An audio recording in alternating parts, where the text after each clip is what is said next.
واتل ما أوحي إليك من كتاب ربك لا مبدل لكلماته ولن تجد من دونه ملتحدا. الحمد لله رب العالمين، والصلاة والسلام على أشرف المرسلين نبينا محمد وعلى آله وصحبه أجمعين. We continue inshallah ta'ala with the tafsir of Surah Al-Kahf from the tafsir of Imam Sa'di rahimahullah. And we reached ayah number 60. Ayah number 60 and the story of Musa alayhi salam and Al-Khadr, starting these verses, and it goes all the way from 60 to 82. These verses that talks about Musa alayhi salam and Al-Khadr. And we'll take whatever Allah subhanahu wa ta'ala permit for us to go through in this, and then we continue inshallah. And here in the tafsir, after he mentions the tafsir of the verses, he mentions many benefits in this story. And each one, of course, has great benefits beyond what a person can comprehend, really. So if you are the most knowledgeable person on the face of earth, you're not going to maximize the benefits from the Quran. That means you would discover that we don't know anything, and what we know compared to what we can know is beyond our imagination. And it's like a drop in an ocean. So there's no comparison whatsoever, and that's why life is so precious, not to waste it in the things that it does not benefit us. And the best way to occupy our time is through the deen of Allah subhanahu wa ta'ala and the Quran. So because of the time, we're not going to go through the entire thing. So to be patient with what's mentioned, and to be, till we finish the entire passage here for the days to come, inshallah, and to learn the lessons. And you see how the first story was about the fitna of the deen. The fitna, that a trial that a person can go through because of his religion. And this is Ashabul Kahf. And then after that, the story of, what was the next one? Sahibul Jannatayn, the one with the two gardens. This is fitnatul mal, the fitna with regards to money and how to deal with it. And now this one, Musa alayhi salam and Al-Khadr, this is the fitna of al-ilm, knowledge. Fitna, it doesn't have to be a negative thing, the test, the trials that people go through when it comes to matters of ilm. And the fourth one, the next one, which is Dhul Qarnayn, and that's the fitna of the sultan, the authority, and how to deal with it, all of that. And these are the four fitna that people, they face in this life in many different ways and forms, but it's the same thing. Nothing, again, is new in humanity. And this is something that we find very clearly when we read the Quran. And there's no such a thing that this is something that did not happen before. It's the same things get repeated over and over again. So we'll start, inshallah ta'ala, just reciting some of the verses, and then we continue next in page 942. يقول الله عز وجل: أعوذ بالله من الشيطان الرجيم.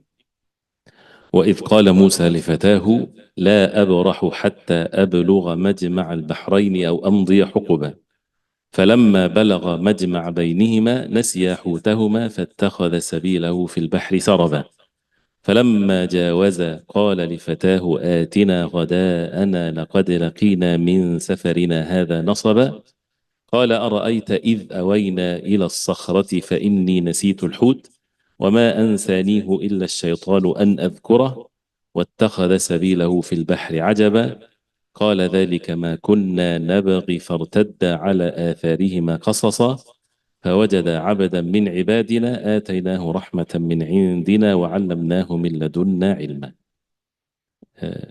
So the translation roughly quickly with these verses, and mention when Musa alayhi salam said to his boy, his servant, I would not cease until, meaning traveling, until I reach the junction of the two seas or continue for a long period. But when they reached the junction between them, they forgot their fish, and it took its course into the sea, slipping away. So when they had passed beyond it, Musa alayhi salam said to his boy, bring us our morning meal. We have certainly suffered in this, our journey, much fatigue. He said, did you see when we retired to the rock? Indeed, I forgot there the fish, and none made me forget it except shaitan, that I should mention it. and it took its course into the sea amazingly. Musa alayhi salam said, that is what we were seeking. So they returned following their footprints, and they found a servant from our servants to whom we had given mercy from us and had taught him from us a certain knowledge. And the story continues. Here, the qasas of the Quran. And we need to have, when we're talking about the stories of the Quran, especially with the subject of the tafsir, we need to have the manners of the Quran. It is sufficient for us to go through what's mentioned in the Quran. Like, I don't have to go through the story from what we know and beyond that from Israeliyat. This is not needed in this context, right? To be satisfied and to be content with what Allah subhanahu wa ta'ala mentioned in the surah, in the verses. Plus, it makes the person work with his heart to see how things are. You know, there's no benefit whatsoever. If it's not mentioned, there's no benefit in it. And it would lead you to understand exactly what's the purpose of this. So he says here, يخبر تعالى عن نبيه موسى عليه السلام. Follow inshallah ta'ala with every word that is being mentioned. That Allah subhanahu wa ta'ala yukhbir. So as the surah informs us of many things. You know, there's so much ikhbar, informing. There's not much ahkam, but the ahkam, the rulings are to be understood from the ikhbar. Every time there is something that we are informed of, there's actions required as a result of this. So the Quran is not just, if you want to know ahkam, is not the verses of al-ahkam. Do this, do not do that, right? But also the things that does not mention or a command. This in itself has rulings, has actions that has to be applied, and this is to be clearly also understood. So عن نبيه موسى عليه السلام وشدة رغبته في الخير. It shows how Musa عليه السلام was so much this intensity of الرغبة, of the zeal that he wants al-khayr. He's a messenger of Allah, one of ulil azmi min ar-rusul, one of the most determined, one of the best of the messengers of Allah, and he's not satisfied with his status like this. He wants more and more of al-khayr and the knowledge, وطلب العلم, and seeking knowledge. أنه قال لفتاه, that he said to his al-fata, fatai, and this is something that the Prophet ﷺ, he said, even for those who had slaves, do not say abdi, do not say my slave, but say my fata, my boy. And it has a meaning of affection and goodness towards him. Right? So, لفتاه, his servant, Yusha ibn Nun, it was said, or others. We're not going into, again, the Israeliyat, or what did initiate this, which is mentioned in the Nusus. So we'll keep it as it's mentioned here. He said to his fata, أي خادم, his servant, الذي يلازمه في حضره وسفره. And that's the implication of what the meaning of entails the fata. That means he's with him at all times, whether he's traveling or not traveling. وهو يوشع ibn Nun. يوشع ibn Nun. الذي نبأه الله بعد ذلك. He became a prophet afterwards. Allah subhanahu wa ta'ala made him a prophet afterwards, and there are mentions of Yusha ibn Nun in the hadith of the Prophet alayhi salatu wasalam, which is also one of the evidences that are mentioned to show that the Quran mentions most of the prophets of Allah, and there are prophets that are only mentioned in the Sunnah, and one of which is Yusha ibn Nun. He's not mentioned in the Quran, but he's mentioned in the authentic hadith of the Prophet ﷺ, that he's the Prophet of Allah. And there are that to be also to be discussed later, inshallah. الذي نبأه الله. نبأه الله from النبوة. That means Allah subhanahu wa ta'ala made him a prophet بعد ذلك. And he followed the way of Musa alayhi salam. The Anbiya Bani Israel, there were so many of them, they did not come with a new revelation or new book. That's what the difference is between a Nabi and a prophet and a messenger or a Rasul in some context, is that he came with the same message of Musa alayhi salam, but it was revealed to him from Allah subhanahu wa ta'ala. He said, Musa alayhi salam said to Yusha ibn Nun, his fata, لا أبرح حتى أبلغ مجمع البحرين أو أمضي حقب. لا أبرح. For a person يبرح من مكان, that means I would not move, I would not leave my spot. لا أبرح حتى أبلغ. I means لا أزال مسافرا. So they were in a journey. So it's understood from the context, they already set themselves out to the journey. So he said to him, I'm not going to quit what we're doing now. That means I will continue to travel. حتى أبلغ مجمع البحرين لا أزال مسافرا وإن طالت علي الشقة. Even if the difficulty and the fatigue is prolonged for me, I'm continuing with this journey. ولحقتني المشقة. الشقة is the difficulty, المشقة is the difficulty, afflicted me حتى أصل إلى مجمع البحرين, till I reach the مجمع. مجمع is when things get together. جماعة, congregation, مسجد الجامع brings people together. مجمع البحرين, the two seas meet together. Till I reach where the two seas meets together. البحرين. And as we said before, البحر in the Quran, it does not differentiate between sea and an ocean, everything. All of it is bahr, right? So Majma' al-Bahrain, rivers also, all of that can be bahr. So anything that is abundance of water. But also the rivers are not. We're not fascinated of which bahr. Is it really this place or that place? It doesn't matter. It did not mention that in the Quran. So الذي he says لا أزال مسافرا وإن طالت علي الشقة ولحقتني المشقة حتى أصل till I reach مجمع البحرين. But why this specifically? وهو المكان الذي أوحى إليه أو أوحي إليه أنك ستجد فيه عبدا. This is the مكان, this is the place where Allah subhanahu wa ta'ala revealed to Musa عليه السلام that you would find there عبدا من عباد الله العالمين, one of the slaves of Allah that is knowledgeable. العالمين here is صفة, attribute to العبد, right? So he is a عالم. He's from the slaves of Allah that are well versed in knowledge. عنده من العلم ما ليس عندك. He has knowledge that you don't have, because the hadith of the Prophet عليه الصلاة والسلام, when Musa عليه السلام said something, when he was asked about something, he said, I do not know anyone on the face of earth more knowledgeable than me.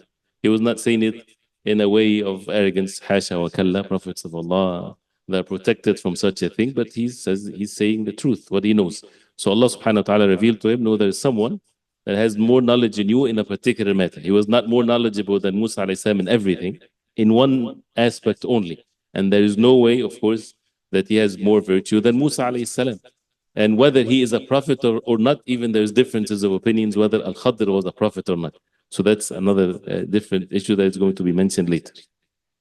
So he has knowledge that, not knowledge more than you, knowledge that you don't have.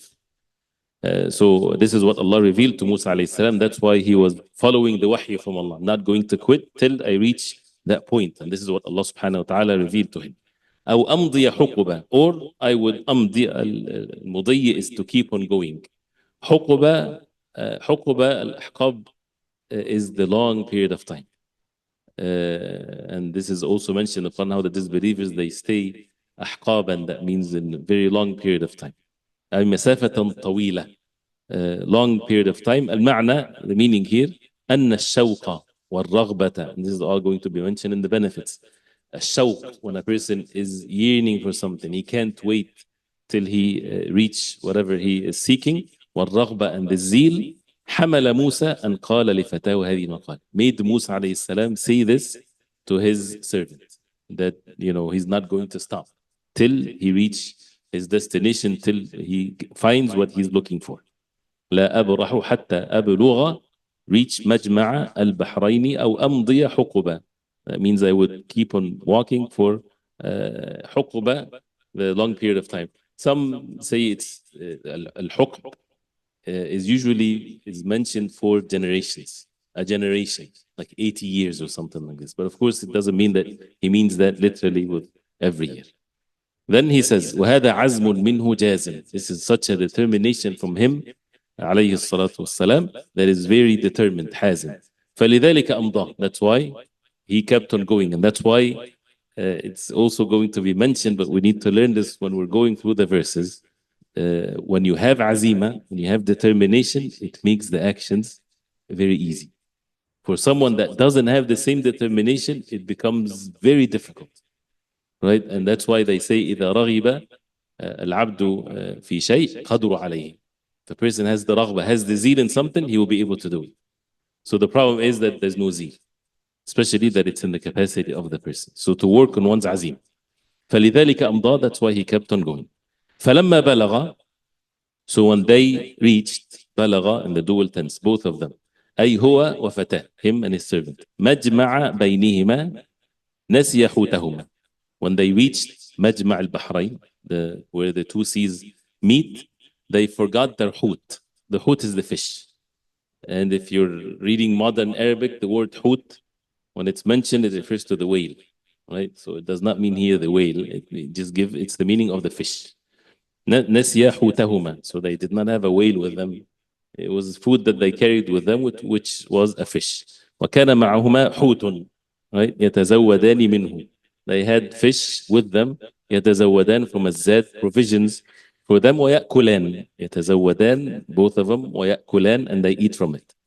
وقد وعد, and he's been promised, أنه متى فقد الحوت. This is part of the promise from Allah, the wahy from Allah, that once he loses the fish, he lose it. Once he lose it, فثم ذلك العبد الذي قصدته. فثم ذلك, that means it is then right there, this abd, this slave of Allah that you're seeking.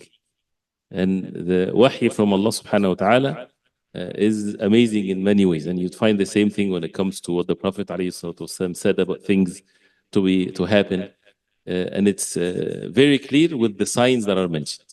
So once you lose it, you have your fish with you. If you lose it, that means this is the place that you're seeking, where مجمع البحرين, and losing the fish. فاتخذ سبيله في البحر سربا. فاتخذ refers to the hut. So the fish took سبيله, its path, its way, في البحر سربا, in the ocean. Saraba, that means in a way that is it's not a normal thing, because the fish has to have the sea, right, to fall in it, but it went through the land and then to the sea.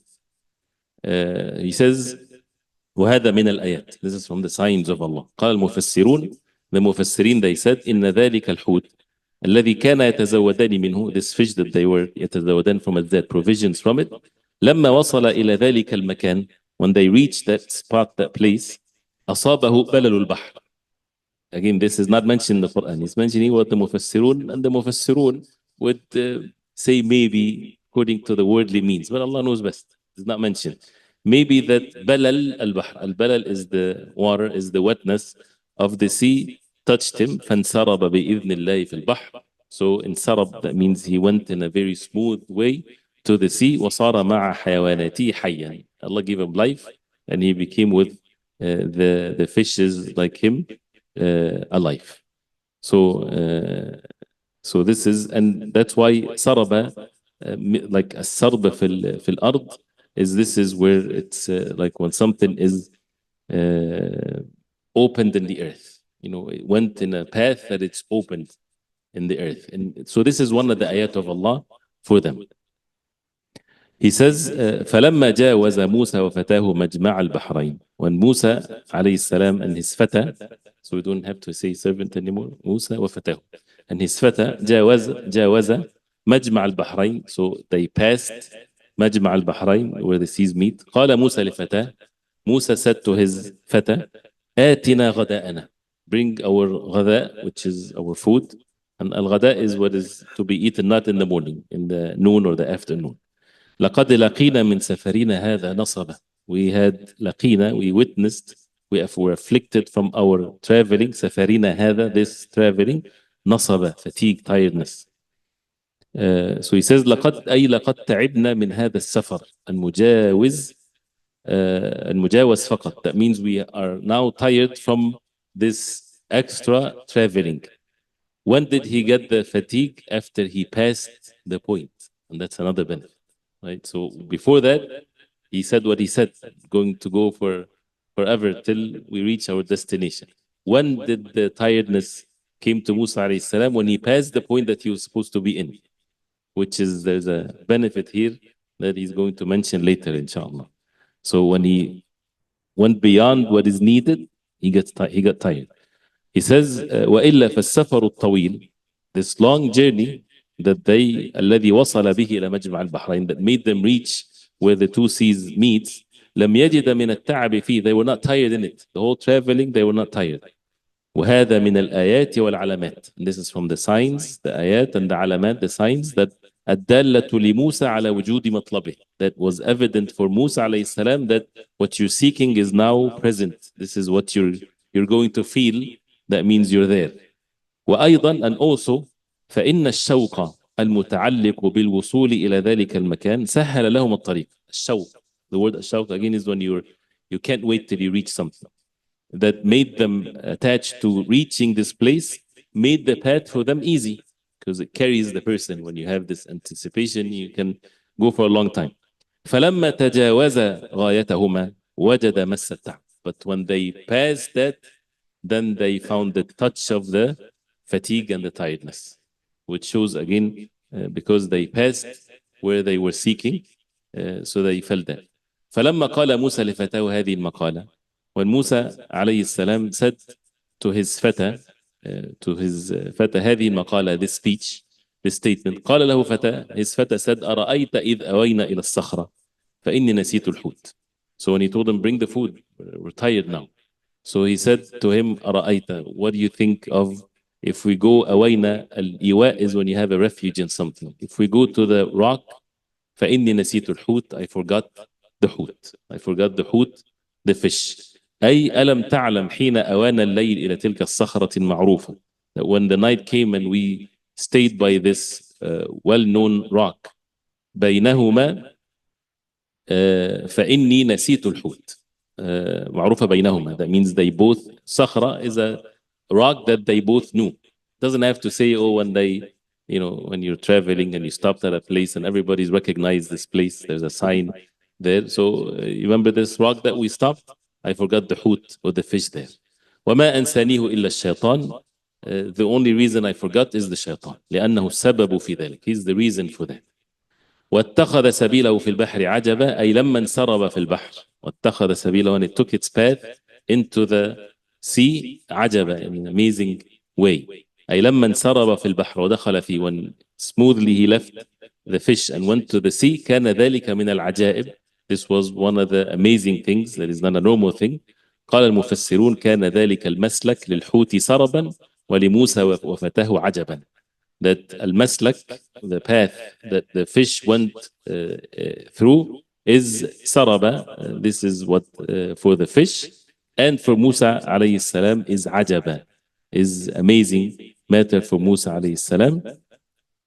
The way that the earth was opened for the fish, this is how it is. And for Musa and his fata, it was an amazing thing. فلما قال له الفتى هذا القول, when the fata said this to Musa عليه السلام, let's go back. وكان عند موسى وعد من الله. Musa عليه السلام, he had a promise from Allah أنه إذا فقد الحوت, that if he loses the fish, وجد الخضر, he would find الخضر. فقال موسى ذلك ما كنا نبغي. This is exactly what we are seeking. أي نطلب. البغية is when someone seeks something. فارتد, return back, like renegating back. فارتد أي رجع على آثارهما, on their footsteps, on their traces. قصصا, that means following their foot traces. رجع يقصان أثرهما, they kept on following their footsteps إلى المكان الذي نسي فيه الحوت, to the place where they forgot the fish. That's what al-qasas comes from. This al-qasas, when they translated the stories, what stories? Al-qasas means that traces, something to follow. A story, yes, it's mentioned something in the past so that you would follow the footsteps, you would follow the benefits from it. So this is على آثارهما قصصا. اقتص الأثر, that means he's very diligent, following the footstep, one footstep after the other.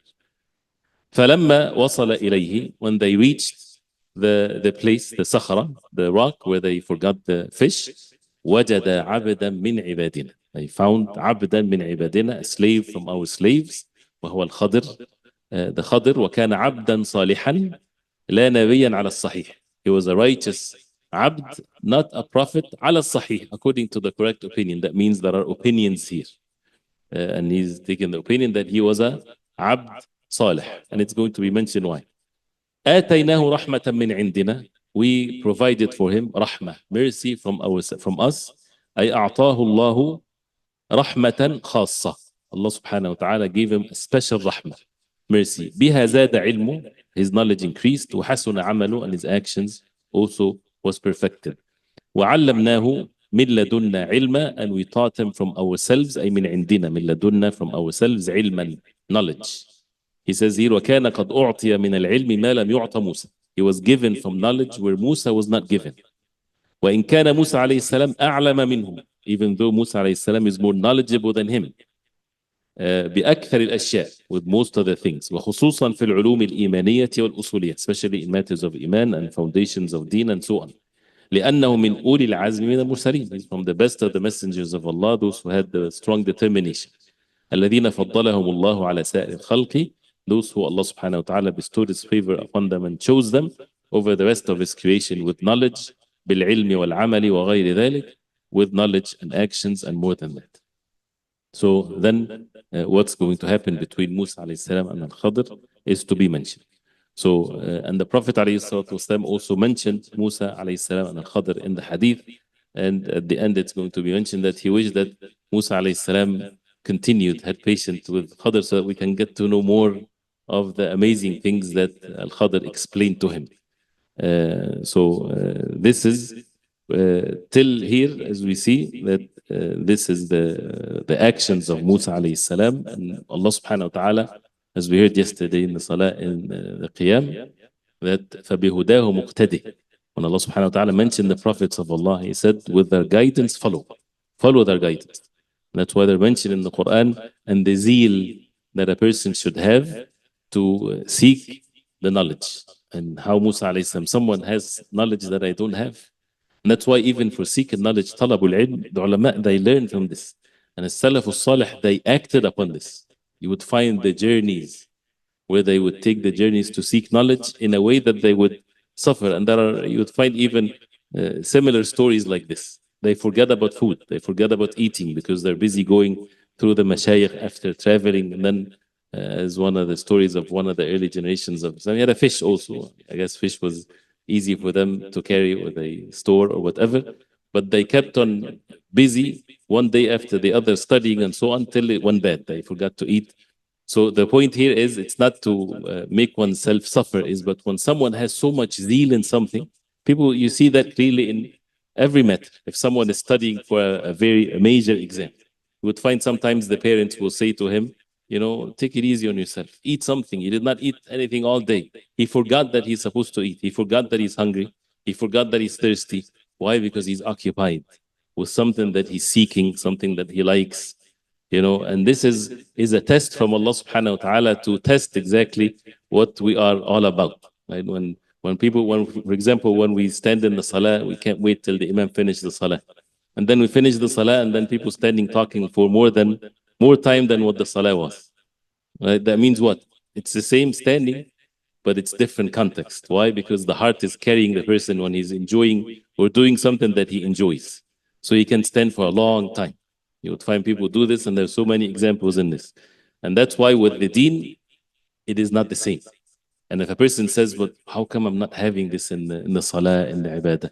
Because that's how things are. With the deen, you have to make the mujahada first. You have to go through the period of time where you struggle with yourself that shows the truthfulness. If the matters of worldly benefits or enjoyment in this life, if people have to go through struggle, they would not do it. They would struggle through earning money. That's fine, that's understandable because they want something from it. But when it comes to the things that make them enjoy something, right, usually it's an immediate enjoyment that they receive. So their hearts are carrying them. But with matters of deen, Al-Islam come first, and then Al-Iman, then the Ihsan, right? So you know that this is the truth, and this is the ilm, this is the knowledge. Then the person would go through the struggling stage, right? And then if he's patient, and Allah subhanahu wa ta'ala sees his truthfulness in his heart, then this matter changes in his heart. And then he starts to enjoy really what Allah subhanahu wa ta'ala wants from him. And whether he enjoys or not, this is not his objective. His objective is to follow the commands of Allah subhanahu wa ta'ala. And this is something that we can apply in every aspect in our life. Whether it's the salah, whether it's dhikr, whether it's seeking knowledge, whether it's worldly matters. Anything that a person wants to be upon, al-ilm qabla al-qawli wal-amal. The most important thing in this is to know first.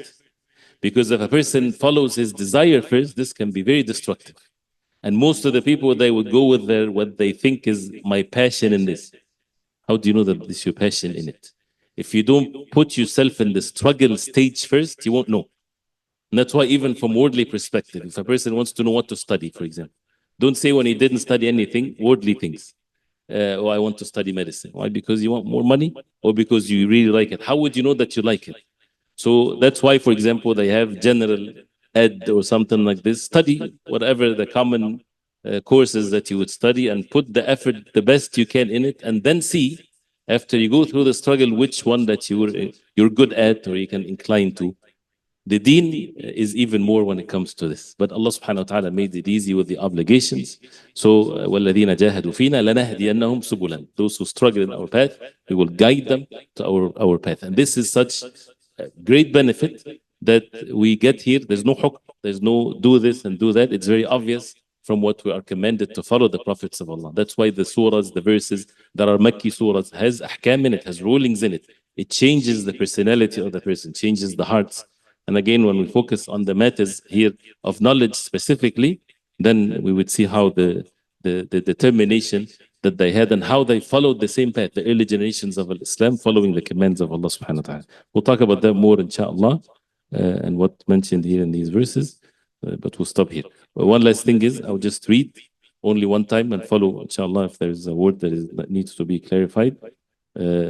He says here, from page 943. We're done. I'm just going to read it one time, inshallah. يخبر تعالى عن نبيه موسى عليه السلام. And when we're reading, try to see if you understand it without looking at the notes even. Now go fast a little bit because of the time. يخبر تعالى عن نبيه موسى عليه السلام وشدة رغبته في الخير وطلب العلم أنه قال لفتاه أي خادمه الذي يلازمه في حضره وسفره وهو يوشع بن نون الذي نبأه الله بعد ذلك: لا أبرح حتى أبلغ مجمع البحرين، أي لا أزال مسافرا وإن طالت علي الشقة ولحقتني المشقة حتى أصل إلى مجمع البحرين، وهو المكان الذي أوحى إليه أنك أو أوحي إليه أنك ستجد فيه عبدا من عباد الله العالمين عنده من العلم ما ليس عندك، أو أمضي حقبة أي مسافة طويلة. والمعنى أن الشوق والرغبة حمل موسى أن قال لفتاه هذه المقالة، وهذا عزم منه جازم فلذلك أمضاه. فلما بلغ أي هو وفتاه مجمع بينهما نسي حوتهما، وكان معهما حوت يتزودان منه ويأكلان، وقد وعد أنه متى فقد الحوت فثم ذلك العبد الذي قصدته، فاتخذ ذلك الحوت سبيله أي طريقه في البحر سربا. يقول: وهذا من الآيات. قال المفسرون: إن ذلك الحوت الذي كان يتزودان منه لما وصل إلى ذلك المكان أصابه بلل البحر فانسرب بإذن الله في البحر وصار مع حيواناته حيا. فلما جاوز موسى وفتاه مجمع البحرين قال موسى لفتاه: آتنا غداءنا لقد لقينا من سفرنا هذا نصبا، أي لقد تعبنا من هذا السفر المجاوز فقط، وإلا فالسفر الطويل الذي وصل به إلى مجمع البحرين لم يجد من التعب فيه. وهذا من الآيات والعلامات الدالة لموسى على وجود مطلبه. وأيضا فإن الشوق المتعلق بالوصول إلى ذلك المكان سهل لهم الطريق، فلما تجاوز غايتهما وجد مس التعب. فلما قال موسى لفتاه هذه المقالة قال له فتاه: أرأيت إذ أوينا إلى الصخرة فإني نسيت الحوت، أي ألم تعلم حين آوانا الليل إلى تلك الصخرة المعروفة بينهما فإني نسيت الحوت وما أنسانيه إلا الشيطان لأنه السبب في ذلك، واتخذ سبيله في البحر عجبا، أي لما انسرب في البحر ودخل فيه كان ذلك من العجائب. قال المفسرون: كان ذلك المسلك للحوت سربا ولموسى وفتاه عجبا. فلما قال له الفتى هذا القول وكان عند موسى وعد من الله أنه إذا فقد الحوت وجد الخضر، فقال موسى: ذلك ما كنا نبغ أي نطلب، فارتد أي رجع على آثارهما قصصا، أي رجع يقصان أثرهما إلى المكان الذي نسي فيه الحوت. فلما وصل إليه وجد عبدا من عبادنا وهو الخضر، وكان عبدا صالحا لا نبيا على الصحيح، آتيناه رحمة من عندنا أي أعطاه الله رحمة خاصة بها زاد علمه وحسن عمله، وعلمناه من لدنا أي من عندنا علما، وكان قد أعطي من العلم ما لم يعط موسى، وإن كان موسى عليه السلام أعلم منه بأكثر الأشياء وخصوصا في العلوم الإيمانية والأصولية، لأنه من أولي العزم من المرسلين، الذين فضلهم الله على سائر الخلق بالعلم والعمل وغير ذلك. So hopefully inshallah ta'ala it's clear. وصلى الله وسلم وبارك على محمد وصحبه وسلم. I'm sorry, the attendance code is Yusha ibn Nun. Yusha ibn Nun. Is it correct to say Yusuf alayhi salam had all 4 fitan happened in his life that he passed? Almost all of the prophets of Allah, they went through these trials. The deen and the wealth being presented to them. There are people who present these types of things to them. The ilm authority. So now we can say that, mashallah. And we can see the details of that in some of the stories of the prophets, which in case of Yusuf alayhi salam. بارك الله فيكم. صلى الله وسلم وبارك على محمد وسلم. سبحانك اللهم وبحمدك اشهد ان لا اله الا انت استغفرك واتوب اليك.